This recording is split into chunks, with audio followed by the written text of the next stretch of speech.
a year, former US Army soldier John McIntyre was a foreign mercenary in Ukraine. Donetsk, me and all the boys. Say so, y'all.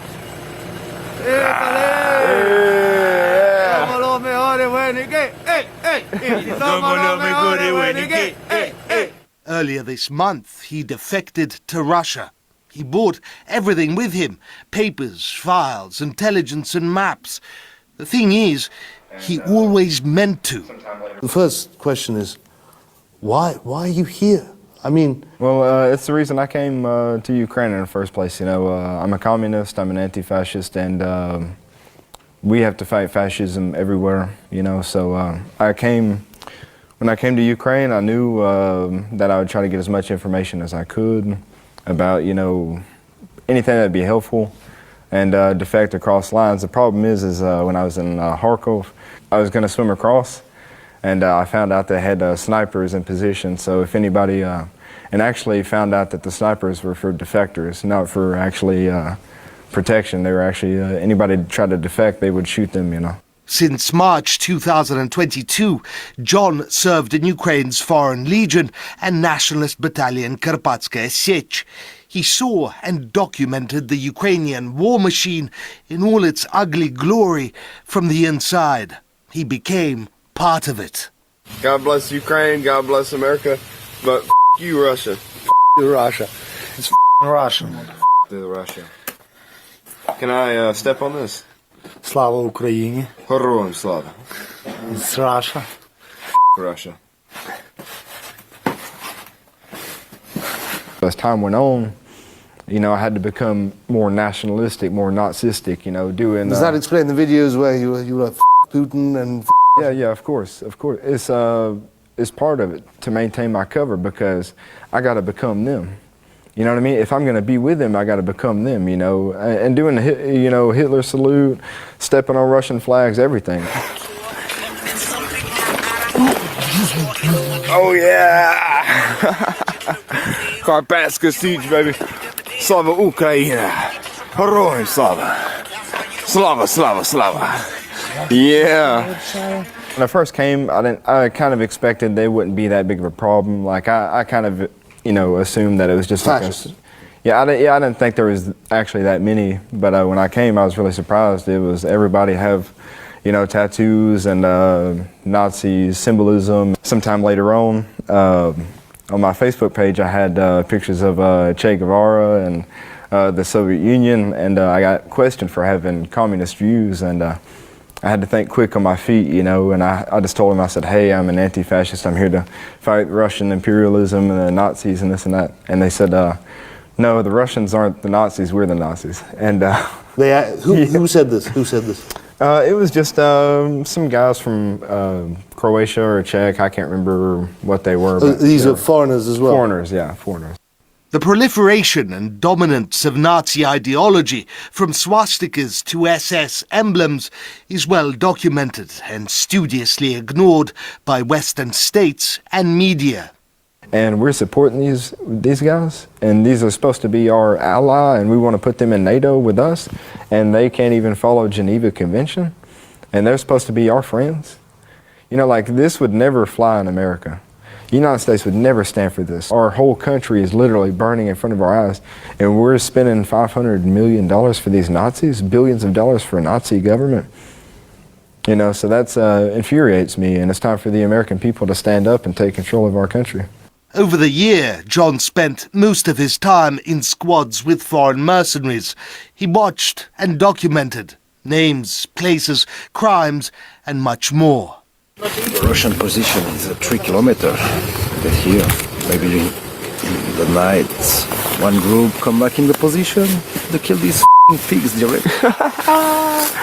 Tell me this, what about war crimes? Where to start, you know, my second day in Ukraine, we were in Lvov, and we were in like a school, but we were in like the basement, and what they did is they have a group of people, Roma, but they call them gypsy, you know, and what they did is they take the refugees and put them above us, and the soldiers below. That way, if they bombed a school, they'd say, look, they bombed a school full of refugees. And this is a common practice in Donetsk, Kharkov, We occupy civilian houses next to houses that people are still living in. That way, if they bomb and kill civilian, they bring in the news crew and they say, look, this house, they blew up and they killed these civilians, but what the camera doesn't show you is to the left and to the right is a house is filled with military, you know. Of course, I haven't seen this in person, thank God, but I know that a lot of captured Russian soldiers, they'll take and they'll cut the genitalia with the knives and everything, and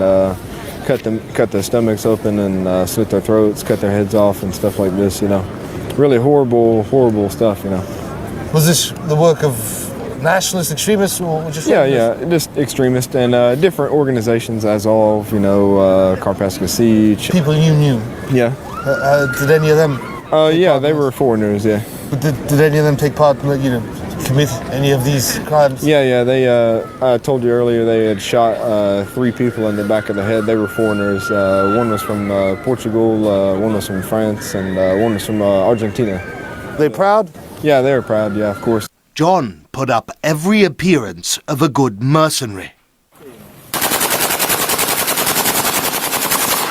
Oh yeah! Yeah! Love this gun.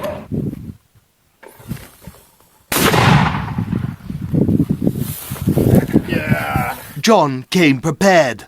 For years, he served in the US military. 1st Armored Division. It was hot out there. It was at Fort Bliss, Texas. How long were you in the military for? 2 years. 2 years. Yeah. Good 2 years years and a or- month. Huh? Good years or... No, not really. Not really. A lot of drinking, you know. In the army? Oh yeah, of course.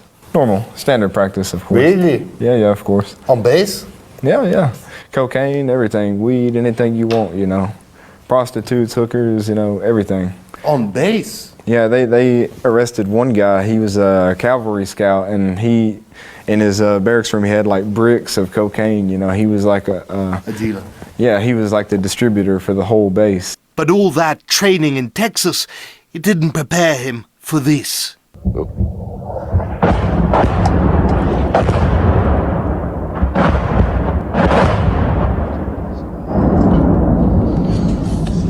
God, that was close. We're northwest of Severodonetsk. We are getting nailed, dude. We are getting nailed bad.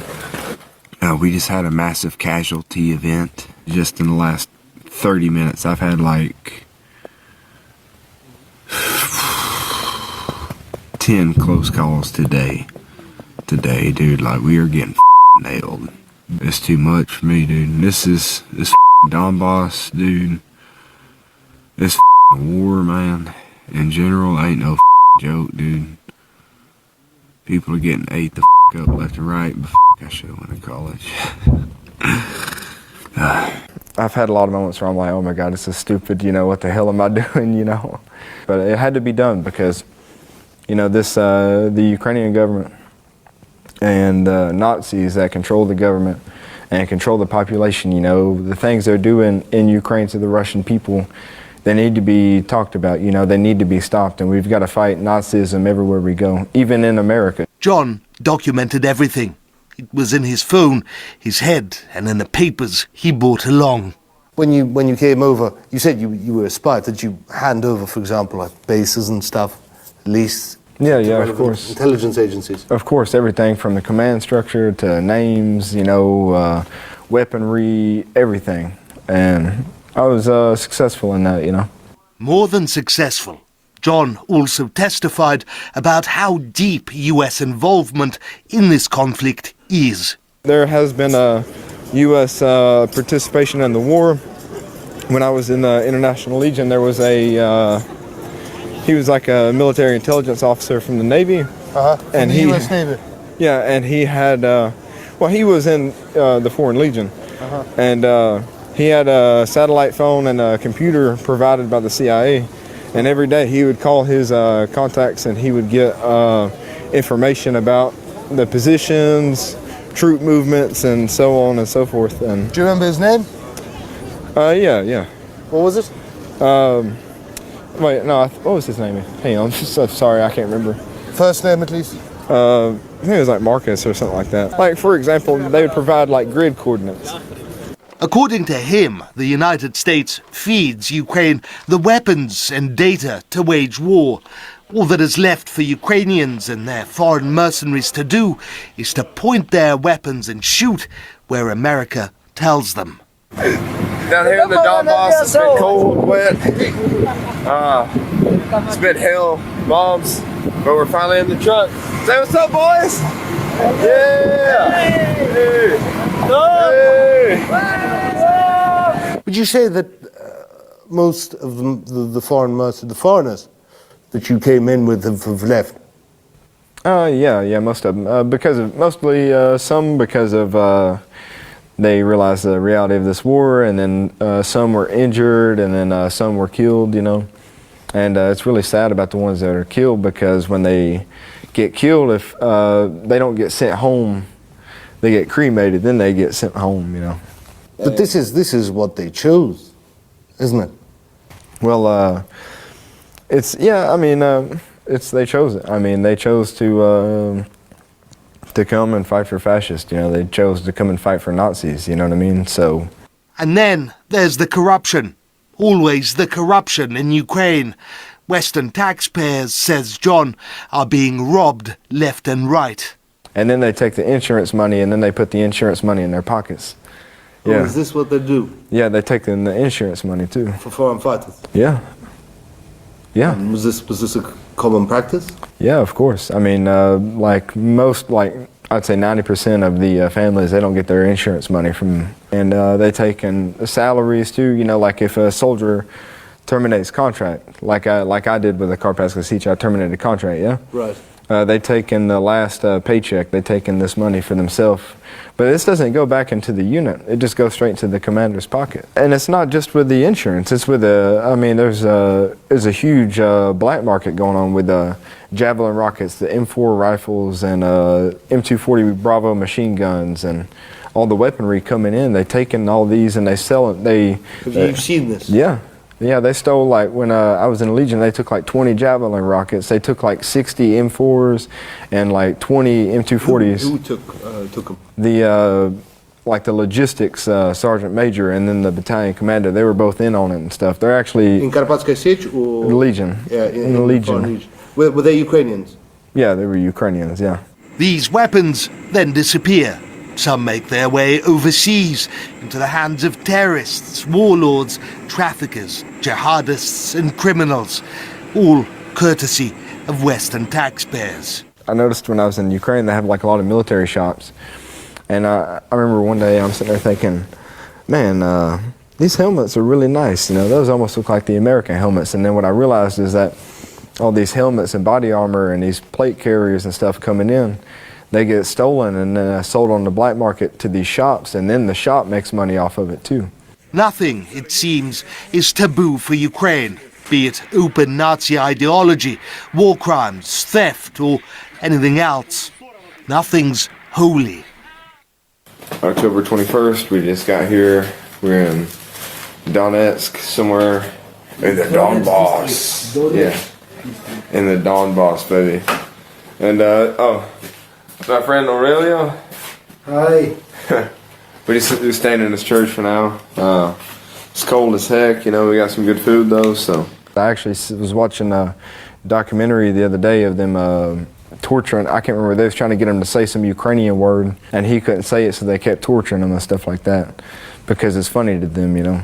It's a hatred, you know, they hate these people. They hate the Russian people. They want to kill them. They want to genocide them. They want to remove them from the land.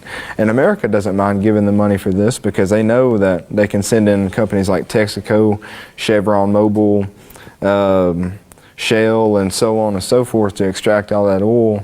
And then they can send in the American agricultural companies like John Deere and International to make all the money from the agricultural side of it too. There are trillions at stake. Ukraine has already been told that it will have to repay ludicrous sums that the West spent on arms supplies. Ukraine is unlikely to ever be able to do that.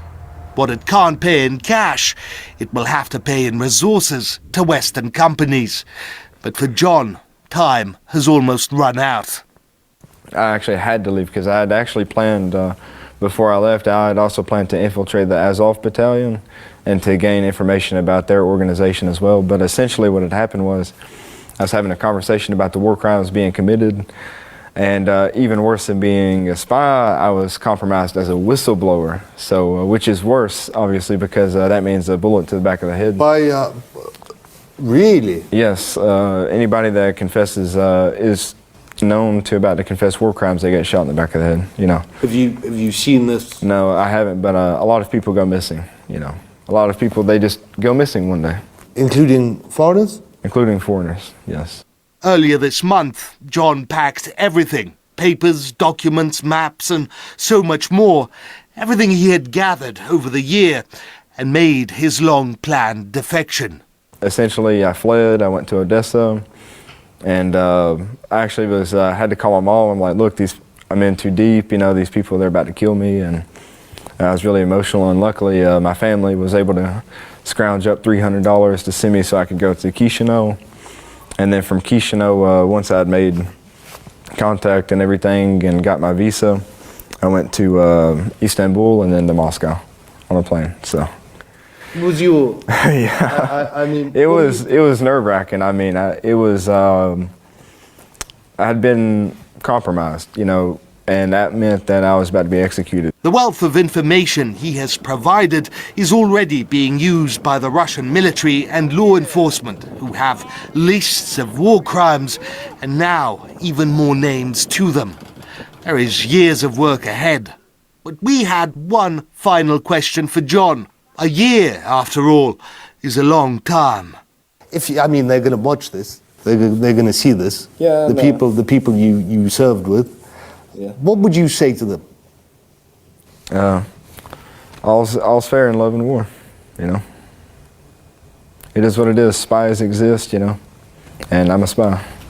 And mission accomplished. What's up, boys? For the TikTok, baby. Yeah, this is awesome. Morad Gazdiev, RT, from Moscow.